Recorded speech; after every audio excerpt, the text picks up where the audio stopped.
नमस्कार दोस्तों, स्वागत है आप सभी का आपके अपने YouTube channel SK institute Bhopal में। जैसा कि आप सभी जानते हैं, अभी MP पुलिस कांस्टेबल के एग्ज़ाम्स चल रहे हैं और एग्ज़ाम्स में काफ़ी टाइप के क्वेश्चंस आते हैं, काफ़ी सारे टॉपिक से क्वेश्चंस आते हैं। तो आज हम आपके लिए लेकर आए हैं चक्रवृद्धि ब्याज और साधारण ब्याज का ऐसा क्वेश्चन जो कि अभी रिसेंट में जो एग्ज़ाम चल रहे हैं MP पुलिस कांस्टेबल में, उसमें रेगुलर बेसिस पर आ रहा है। तो मैं आपको सबसे पहले फार्मूला बता देता हूं कि अगर चक्रवृद्धि ब्याज और साधारण ब्याज का 2 साल का अंतर दिया रहे, अगर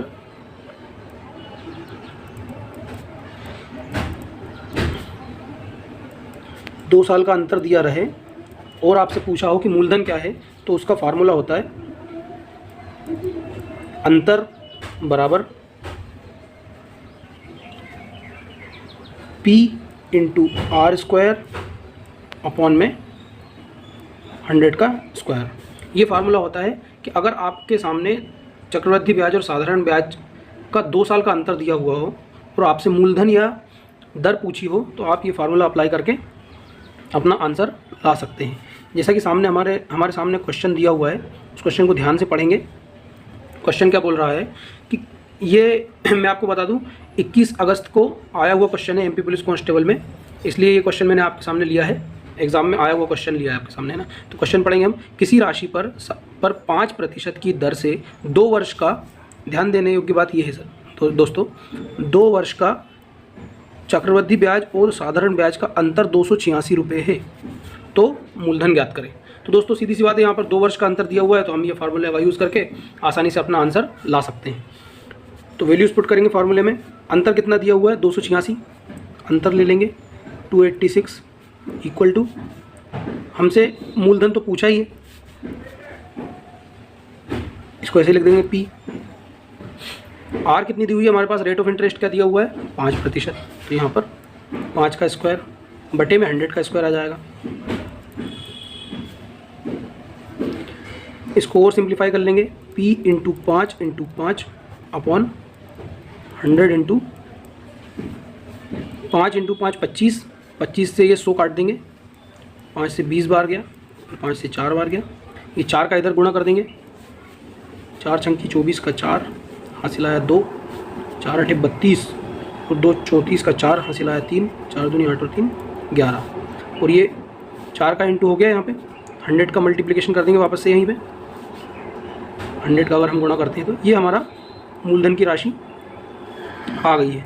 दोस्तों इस फार्मूले में जो हमारा P है, P हम मूलधन को मानते हैं, और R तो आपको पता ही होगा, R क्या होती है? दर होती है, रेट ऑफ इंटरेस्ट। तो इसको हम, मूलधन को हम P से डिनोट करते हैं और दर को हम R से डिनोट करते हैं। दोस्तों ये क्वेश्चन था 2 वर्ष का अगर साधारण ब्याज और चक्रवृद्धि ब्याज का अंतर दिया रहे और मूलधन या दर पूछे, तो हम ये वाला फार्मूला अप्लाई करेंगे। लेकिन वहीं पर अगर हमें 3 साल का अंतर दिया रहे कि साहब, क्वेश्चन में बोल दिया गया है कि चक्रवृद्धि ब्याज और साधारण ब्याज का 3 साल का अंतर इतना है और रेट ऑफ इंटरेस्ट इतनी है, और उस पर हमें मूलधन बताइए, तो उसका भी फार्मूला होता है। 3 वर्ष के लिए फार्मूला होता है, वो मैं आपको बता देता हूँ, वो लिख लीजिए और 1-2 क्वेश्चन बुक में जाकर लगा लीजिए। तो ये आपके 2 से 3 नंबर के क्वेश्चन आ रहे हैं ऐसे चक्रवृद्धि ब्याज और साधारण ब्याज के, तो आपके 2 नंबर तो कंफर्म हो जाएंगे MP पुलिस कांस्टेबल में। ठीक है दोस्तों, 3 वर्ष के लिए चक्रवृद्धि ब्याज और साधारण ब्याज का अंतर दिया रहे